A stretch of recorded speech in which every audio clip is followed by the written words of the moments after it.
Okay, greetings all. This is our third in our series called NARALO Insights. It's a program that has been developed by myself, Glenn McKnight, who's the Secretariat of NARALO, and Eduardo Diaz, who's the chair of NARALO. We have a special guest today, and Michael Casadevall, who will be talking about the DNS. So I'm going to turn it over to Eduardo. Good evening or morning or whatever to everyone. Basically, today's insight is around the DOH technologies, and DOS stands for DNS over Transport Layer Security, TLS, for DNS over HTTPS. There was a session in COVID in ICANN 65, I believe it was, there was a session about this technology there. And there were a couple of reports made in a large about people that went to this session. And it occurs to us that this is a very interesting topic to have an insight. And we invited Michael today, who is an expert in the DNS arena. And because we want to answer a basic question. If this is a new technology that can impact the stability and security of the DNS system. And that's the ICANN mission. That's basically what we like to know. And during the conversation today, we want answers to the following questions. Can these technologies impact the end user and how? Do end user benefits from this? Is the end user required to understand this? Which one is better? Can we use both indistinctly? And whatever other questions and insights Michael can bring in will be so Michael, please. So I guess taking it from the top, DNS over TLS and DNS over HTTPS are an effort to provide end-to-end security from the end user to the DNS resolver. DNS today is unencrypted, and basically anyone can manipulate or listen to traffic in flight. So it's a major privacy concern in that regards. And these two specifications are trying to fix it. Unfortunately, the way they exist today makes real world deployment of these technologies somewhat difficult. And it can have a negative impact on both the end user and deploying corporations.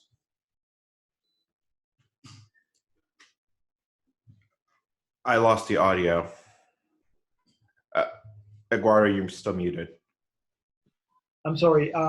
Can you explain why does this affect the end user? I mean, So the largest problem is that DNS, so host names on the internet require DNS to resolve. For DNS over TLS or DNS over HTTPS to be deployed, you need an SSL certificate. SSL certificates traditionally are issued to host names and not IP addresses, and they cannot be issued to what we call RFC 1918 space. That's what's called private lands.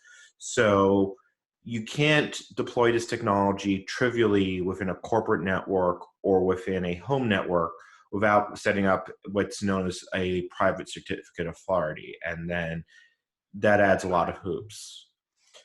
You could use public servers, for example, Google and Cloudflare, just to name two, offer this service, but it's still dependent on making sure that traffic is not being black holed or man in the middle. Can you explain that? I don't understand what that terminology is. No problem.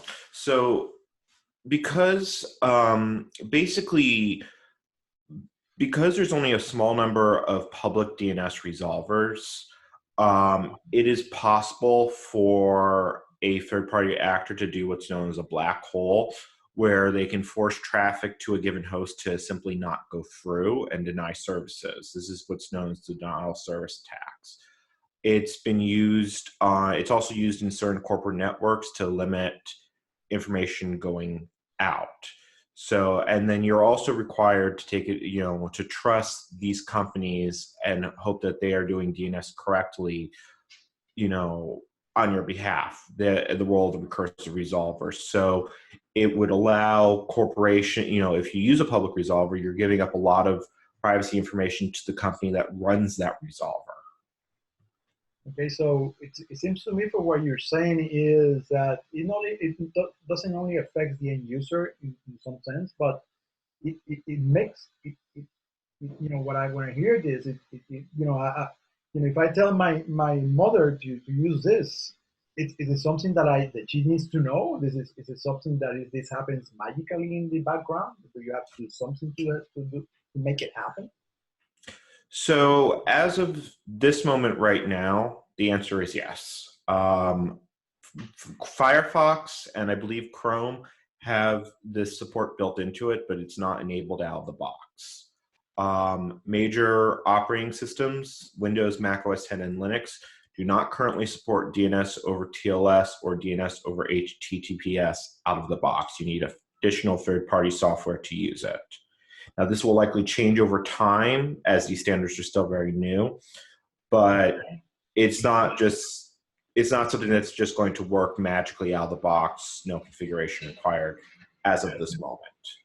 So when you say that Firefox and Chrome, they have it incorporated in their software, but it's not enabled, I mean, if this is a better technology for, it encrypts the information, why don't they do it? I mean, will it affect the way people browse through the internet? Will they notice something different if they enable it as a default? So there's a privacy concern here. So when you're using your local router or your ISP router, they're the ones that see all your DNS requests. If you turn on support for DOH or DOT, then Cloudflare or Google gets to see every single DNS request you make. So there's a significant privacy concern there. And as I previously mentioned, deploying these technologies on a local network is difficult. There's also the problem that if DOH or DOT is enabled and it's pointing to Google or Cloudflare and not to your own networks resolvers, you can have unintended side effects. For example, if you did this in a corporate LAN, you would lose access to anything on the local LAN's address space because split horizon DNS is very common in corporate networks. And just as an explanation, split horizon DNS is essentially DNS entries that are not visible to the world. They only exist within a corporate network or local network. It's not recommended practice, but it is unfortunately very common. So let me ask you a question. If, like I'm an end user, I'm in my home, I have a Wi-Fi system, I have like 3 routers here, and I connect to the internet. So if I start using this, will I have a problem? I'm not in a corporation or I don't know if having a local area network here, I'm just using Wi-Fi. I'm not a network guy. Will I have problems connecting to the internet and surfing in that scenario? You may. It mostly depends on the application in question. For example, my router here at home, I go to fiosrouter.com, and that actually redirects to the configuration page of the router instead of an actual website. That won't work if DOH/DOT is enabled. And there's other devices that work like that, sort of as a magic box. DOH/DOT also, only covers encryption for the first hop. So, it basically, you're trading off a bunch of DNS server, your ISP seeing your DNS request to a third-party company. And I sort of question how much security this gives in practice because DOH/DOT now requires that you have to connect to third-party resolvers instead. Sorry, that thought became incoherent. Just give me a moment.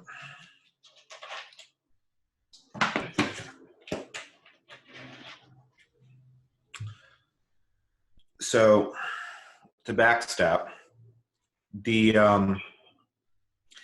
mostly affects you because it could prevent certain things on your network from working correctly, because the browser will not see the same DNS requests, or may not see the same DNS requests as the rest of the system.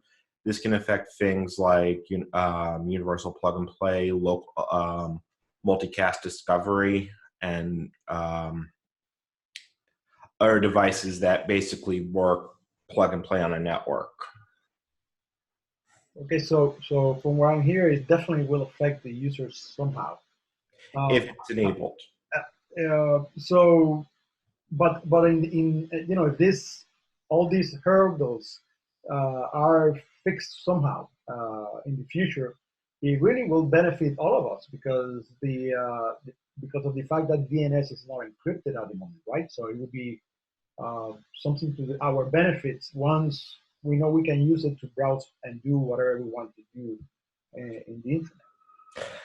See, that's the second problem with the specification. While it does encrypt DNS traffic, it doesn't authenticate it. So DNSSEC is the way we authenticate traffic for DNS today. It has got the fundamental flaw that the recursive resolver has to be trusted to validate it. The end user basically is crossing their fingers and hoping nothing is lying. If you're using DOH/DOT, there is nothing stopping the recursive resolver from lying and making it look like it's a true answer. Like if your ISP is filtering or blocklisting a site, DOH/DOT does not guarantee you're getting accurate DNS records. In some ways, it creates a false sense of security. At best, all it prevents is eavesdropping of DNS requests, and then only to passive observers. So, if that's the case, why are people talking about this technology? I mean, it sounded, when you looked at it, it sounded like a solution to a problem of eavesdropping and stuff like that. But in the end, you can still get garbage, right? Is that what you're saying? That's essentially the case. And the problem is that these technologies simply didn't go far enough. They basically take the existing 1980s DNS protocol, throw a level of encryption on it, and call it good. Without validating DNSSEC on the client's computer, there's no way to know that the records are accurate. And then you have to also deal with the unfortunate truth is that DNSSEC deployment, while growing, is still relatively small, and DNSSEC can be stripped. There's no, there's nothing. It's just a very ugly catch-22. I feel like these technologies create a false sense of security than actual security. So. This sounds very, very complicated. Can you give us an example how this technology works in your own words? Is this something like, when I send an HTTPS request, it somehow gets involved in the request and it passed through to this Google or one of those new DNS resolvers that will look at this and decipher where I want to go, right? Okay. The easiest way to explain this is to walk through how this connection happens with normal DNS and then explain the differences. So in a normal DNS scenario, let's say that you're going to icann.org. What'll happen is that your computer has a list of names of what's called recursive resolvers. Those handle the heavy lifting of DNS lookup. And typically, that's either your router or something your ISP is hosting. That's the most typical small, home and small office scenario. So you would get a request for icann.org, and then it will return you the IPv4 or IPv6 addresses. Then your computer can make a connection to icann.org, And then it does what's called a TLS handshake. That's Transport Layer Security Handshake, where a set of signed certificates are exchanged, validated, and then encryption is established. Trust in TLS comes from what's known as certificate authority, something I will touch on more later. But if there's a valid chain from if the certificate authority has signed ICANN.org's certificate, it's assumed to be valid, and then the connection goes through. The certificates can be revoked or expired, though, in the case of compromise or non-renewal. So that's how it works today in a non-DNS, and with let's say old style DNS. In the DNS over TLS and DNS over HTTPS, because in this regard, they're essentially identical. What happens is that when you make the request for ICANN.org, instead of talking to your router or your ISP, you reach one of the open resolvers on the internet, at least as of writing. And then you do the TLS handshake with that. So your computer validates the DNS resolver's certificate.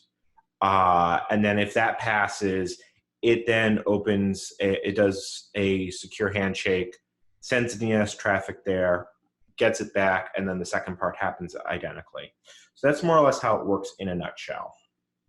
So from the standpoint of communicating bandwidth, is there will the end user see a significant delay in responding to your request by using DOH versus the current DNS, or it's something that happens very fast? You see what? There is considerably more overhead because both technologies require what's known as a TCP/IP connection, which has a fairly lengthy setup and teardown time. It's probably not noticeable in most cases, but if you're dealing with an intermittent connection, it may cause some lag, although it's probably on the order of milliseconds in most scenarios, unless it's a very poor connection. So, in your own opinion, what is, knowing what this technology does today and the DNS, the way it works today, which one you think is better? If knowing both technologies, will you keep the DNS the way it is, or will you take this technology and bring it the specifications to something more robust? So that's a pretty difficult question to answer. So let me break it down in multiple steps. As far as DNS over TLS versus DNS over HTTPS, they essentially provide the same level of security. But DNS over HTTPS has certain characteristics that could be problematic in practice. Specifically, it makes it possible for browser JavaScript to do arbitrary DNS requests in a way that can be very difficult to detect. And that actually can be used in a way to create tracking cookies by having the web browser look up arbitrary DNS keys and then recording the lookups on another server. So that is a concern with DNS over HTTPS, but an advantage of this technology is it will work in almost any setup because it's essentially a standard secure web page. It doesn't require opening up a different port, and it'll go through most restrictive firewalls. That was me. Yep. Sorry. That's fine. DNS over TLS is a cleaner solution, but on the whole, they're more or less equivalent. Okay. So, Glenn, if you want to interrupt and have your own questions, please do so. So, to wrap up this whole thing, is this technology something that you will consider that will impact the stability and security of the DNS system the way it is today? Unfortunately, yes. The largest problem we have is that it inherently ties together DNS to what's known as the web PKI, or public key infrastructure. Those are the series of certificate authorities I spoke about earlier. The problem here is that the PKI ecosystem is extremely complex and has certain difficulties in handling certain aspects, the largest of which is that key revocation is a difficult thing to do correctly. Without going into the details of TLS and its underlying technology, there are certain cases where you are stuck with a situation that you cannot validate if a key is or is not revoked, and then this leads to an ugly catch-22: is do you trust that a public certificate if you cannot determine the revocation status? As we've seen in the DNSSEC world, we've seen misconfigurations and failures cause DNSSEC records to erroneously validate or erroneously fail. We are now adding an incredibly complex system on top of DNS and adding a lot more failure states that can possibly go wrong.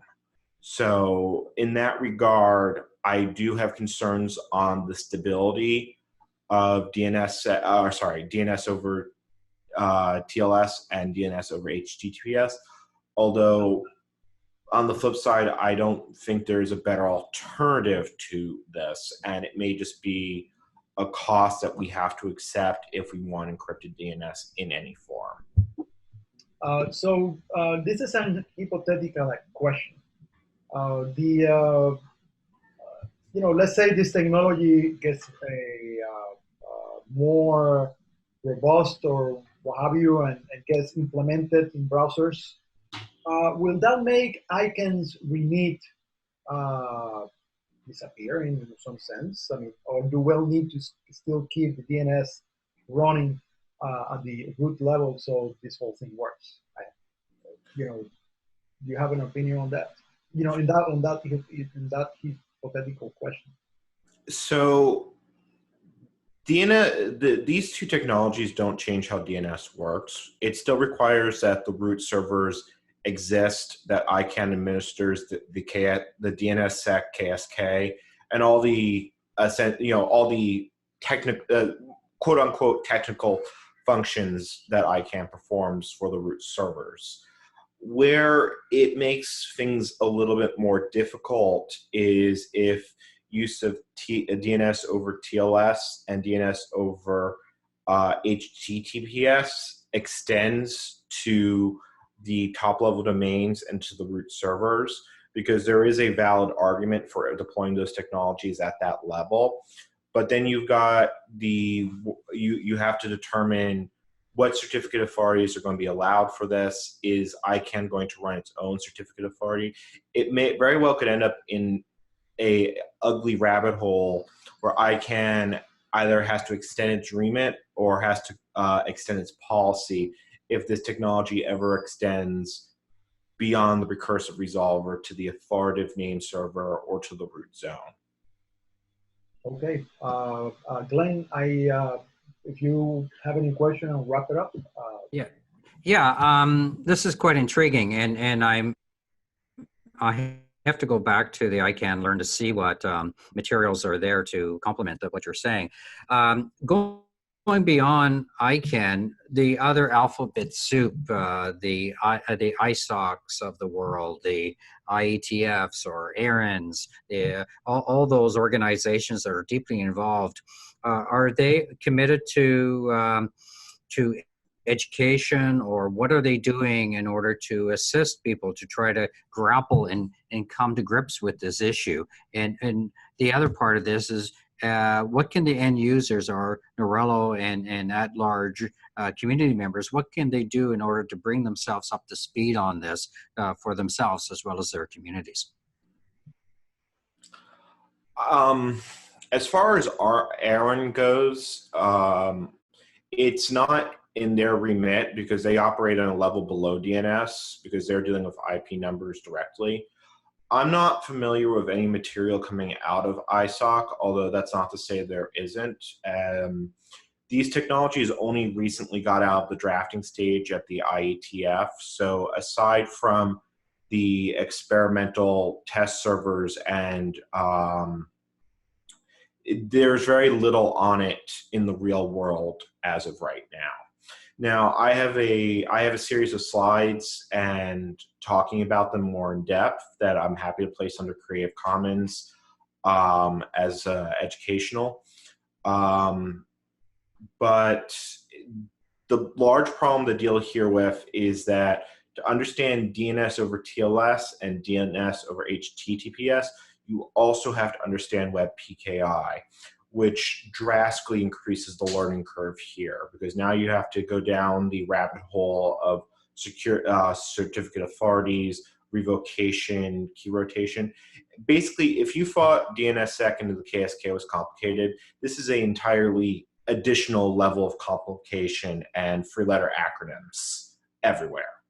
So I would think that having a basic primer to TLS, which probably exists in these communities, and then merging that with DNS into one comprehensive document would be very good for the community to understand the, shall we say, pitfalls, the pros and the pitfalls that come with these technologies. Great, thank you. Yeah, if you can get to us the slides, so if you can host them somewhere, then I can put a link in the video. That would be great. I'll send you what I have right now. They're more geared to explaining DNS hijacking, so I need to probably cut them down. Okay. Because that was the talk I gave at IFF, and then I did a follow-up to that talk that wanted to hear more about these technologies. So I'm just getting, they're a Google slide deck. I'm just looking for them. They're under Creative Commons attribution. I can put them under CC0 so NARALO can use them freely. Perfect. Okay. Back to you, Eduardo. So thank you, Glenn. Thank you, Michael.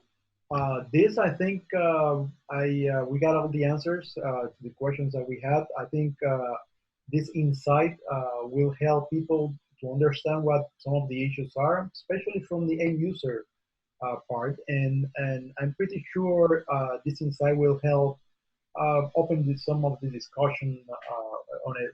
You know, it will help to have deeper discussions of this going forward. This is going to something that's going to be, like I said, going to be discussed in Marrakesh, and Michael, you're going